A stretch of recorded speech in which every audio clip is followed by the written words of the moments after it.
Brotherhood of Nod selected.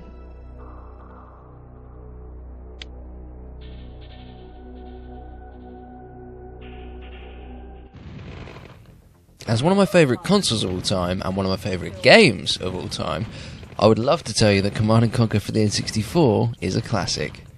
I would also love to tell you that I'm a multi-millionaire and only making these videos for kicks. Unfortunately, only one of these is true. And whilst I take a break from diving into my mountain of gold coins, I must express that Command & Conquer 64 is a shell of its former self. While it boasts 3D visuals that are unique to the N64, they are limited to very basic models and only apply to the units and buildings, and not the terrain, which ironically is probably the best looking part of the game.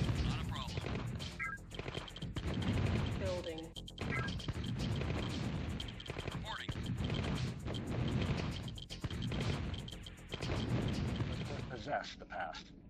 Assimilate our history, for it is your own. For reasons beyond my understanding, Command & Conquer 64 is another game that falls victim to poor implementation of the N64's RAM expansion pack. Instead of opting to use the additional memory to help the N64 cope with the on-screen action and give the game a higher frame rate, the developer opted instead to use the additional memory to increase the resolution and clarity of the visuals, which, as with almost every other expansion pack enhanced game, results in a huge hit for the frame rate. The Brotherhood embraces this age, harvesting Tiberium to further expand our collective beliefs. Tiberium continues to confound the scientific community, soaking up ground minerals and soil nutrients like a sponge. The end result of this unique leaching process creates the formation of Tiberium crystals, rich in precious metals and available for collection with a minimum of mining expense. As you can see from the footage here, the game runs noticeably faster and smoother with the RAM expansion disabled, and it really is the only way that you're going to make it through the campaigns.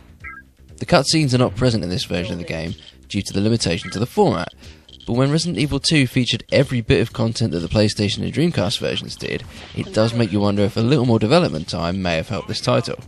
Instead of a cutscene, you'll be treated to a static image as the voice actors speak over the top of it. Considering it uses the original sound recordings, it makes these moments extremely awkward and out of place.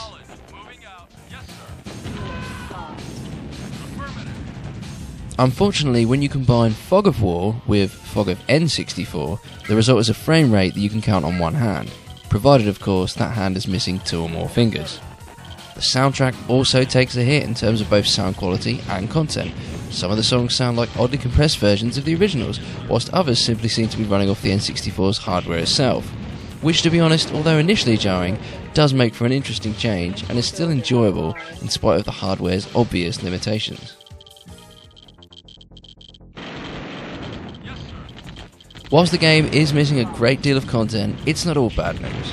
Once you turn off the ill-advised high-res mode, you'll find that the game contains all the original GDI and Nod missions. As you proceed through the campaigns and the maps get larger and more busy with units, the frame rate takes a hit and will consistently be reduced until the unit count has dramatically been decreased.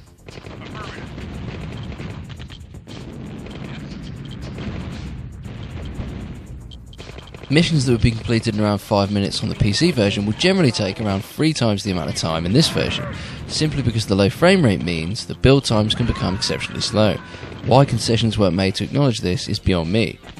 Lacking the speed and fluidity of the other console versions and the control precision of the PC version, Command & Conquer 64 is a hard sell, even to the most die-hard of fans, but if you're willing to wade through the game's long list of shortcomings, you will no doubt still take something away from this game.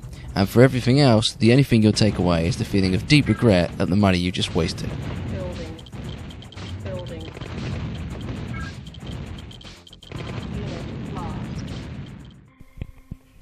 It's worth noting that this review is for the PAL version of the game, which, like all N64 games, is unfortunately crippled by being limited to 50Hz. The NTSC version of the game, which I actually own, is superior, but obviously still suffers from the same slowdown. But when you consider that the game's running 20% faster to begin with, it's a completely different ballgame. Construction. Yes, sir. Acknowledged.